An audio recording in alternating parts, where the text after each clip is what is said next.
yomb diggante ñi fi nekkoon ak ñi bees ñëw loolu yëpp nekk liggéey boo xam ne c'est dans le staff également te xam nga ne tey mënuñoo wax te duñu wax ki nga xam ni mooy coach national jaloore bi mu def ba indi xale yi fii loolu il faut ñu sargal Pape Thiaw ak ni mu ñëwee jël équipe bi ak fi mu ko yóbbu tey li ñu jot a liggéey vraiment mu neen loo xam ne exploit la mais mu doon koo xam ne dafa sigil Sénégal sigil également Afrique Aboukan.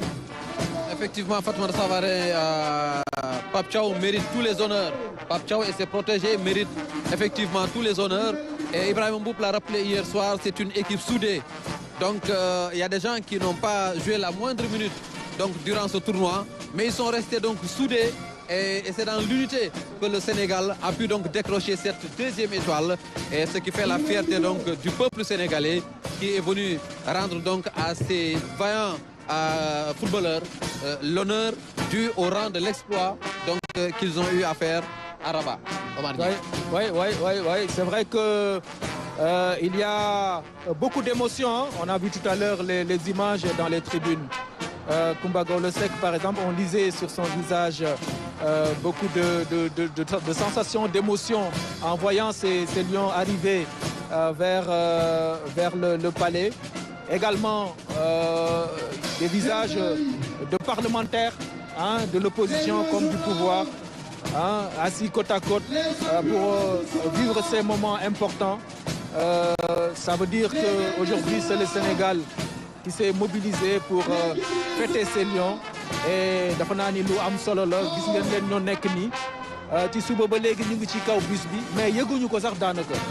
yëguñu ko ndax dañu ànd ak mbégte bi nga xamante ni mooy jël drapeau bu Sénégal yëkkati ko ba ci kaw ci circonstances yi ñu gis ci épreuve yi nga xamante ni enduré nañ ko avant ñuy amal final bi waaye tamit ci biir final bi gis nañ ne ay jàmbaar dëgg ñoo doon joué ay jàmbaar dëgg ñoo doon représenté Sénégal te loolu am na solo ñu rappelé ko ci li nga xamante ni moom moo di événement bii nga xam ni moom la ñuy vivre actuellement. Abibou Dia, le directeur de la communication, qui était, si je ne m'abuse, à Rabat pour vivre ces instants. C'est important de nous dire, de revenir un peu sur ce qu'on a vécu ensemble, sur ce que vous avez vécu vous en direct. La victoire, cette belle victoire des Lions, oui. Cette deuxième Coupe d'Afrique, cette deuxième étoile. Merci Oumar.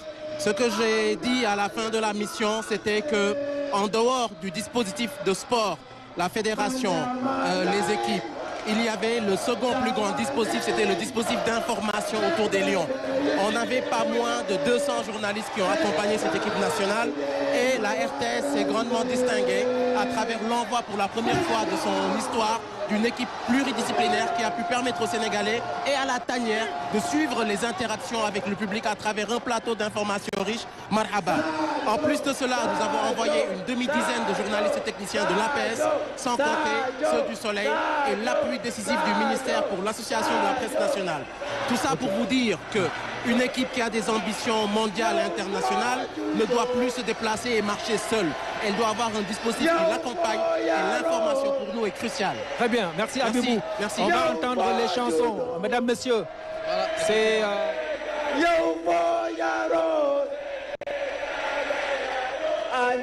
Sénégal.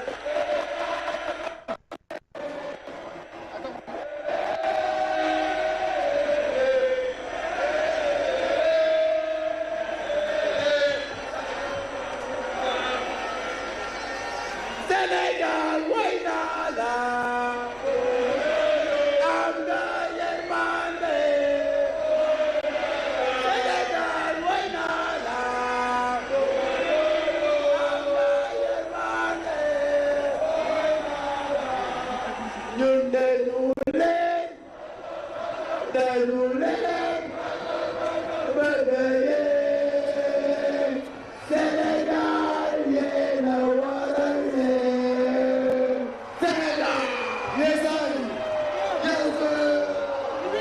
mbégte bi nga xam ne ñoom joueurs yi am nañ ko.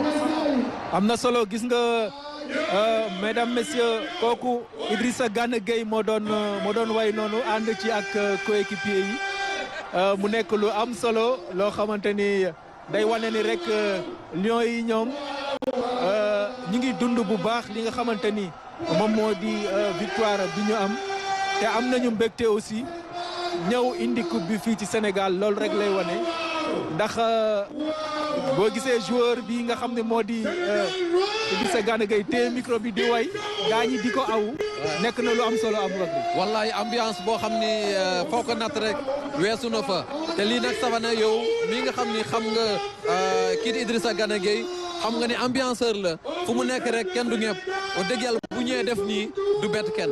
waaw Gana moom du ñu bett parce que gis ngeen ko ci biir final bi sax mi ngi tooñ Hakimi di def ni mu doon def maanaam doxu pengwe bi pour dire tout simplement que moom dafa bëgg tout le temps nit ñi di foo di ree di kaf te bokk na ci mag yi nga xam ne xale yi dañ ko ñeme lool ci biir tanière bi parce que lii moo tax parce que dafa oyof dafa bëgg nit yi dafa bëgg xale yi loolu yëpp moo indi lii mu mel ni tey jii war nañu mën a bàyyi nit ñi ñu dund ambiance bi tuuti ñu xool lan la ñuy def suñu ginnaaw pour ñu xool un peu. effectivement donc ñu bàyyi nit ñi rek ñu gis li nga xam ni moom moo fi nekk Abano stress itam ñëw di bokk ci animation bi mu di nag image yoo xam ni vraiment mbégte rek lay reflété parce que lii nii lii sedd na xol de lii war na mën a tax ba Sénégal lu ñu mën rek lu ñu doon def benn bu yeboo ñu dolli ko te xam ni nag mos nañu te neex na war nañu mën a nag constant ci lii nga xam ni mbégte bi nga xam ni moom la Sénégalais yi di dund ba nga xamante ni espèce boobu nga doon xam ne moom nga doon wax ci unité bi nga xam ne moom lañ gis ci équipe bi mu war a mën a wéy ba nga xamante ni Sénégal tey waxatuñu ñetteel étoile de waaye coupe du monde la ñuy xalaat instant bi. wallaay wax nga dëgg parce que li ko dëggal sax mooy fu mu nekk nii xale yi dañ leen doon wax ne leen gagné leen ba pare ngeen souvent dañ leen di wax gagné leen ngeen xam su ngeen gagné ba pare di ngeen xam lan lañ leen réserver.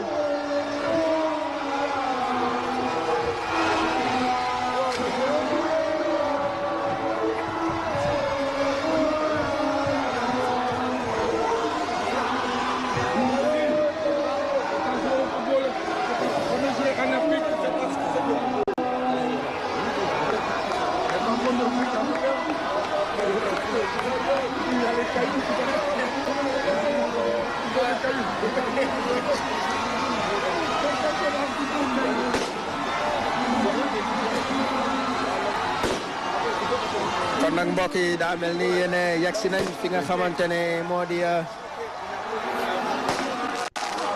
palais de la République muy dernière étape parade Lions yi muy parade bu am solo bu mucc ayib buy wone nag liggéey bu am solo bi nga xamante ne suñu gaynde yi def nañ ko kon tey jii nag gaynde yi